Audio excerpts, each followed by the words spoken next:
روزے میں کھانے پینے اور جبلی تقاضوں سے امتناع در حقیقت اللہ عز و جل کو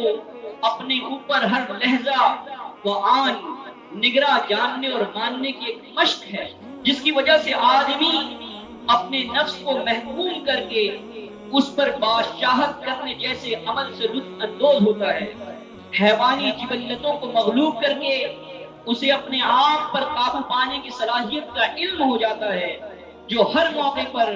اس کے لیے ایک مؤثر ہتھیار ثابت ہوتا ہے۔ جو حلال کھانا چھوڑ دے،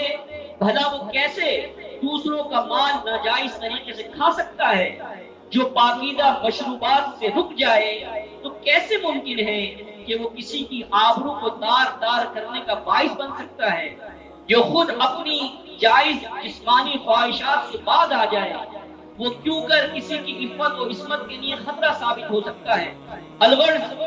روزے کی صورت میں چند چیزوں کا چھوڑنا ایمان والوں کے لیے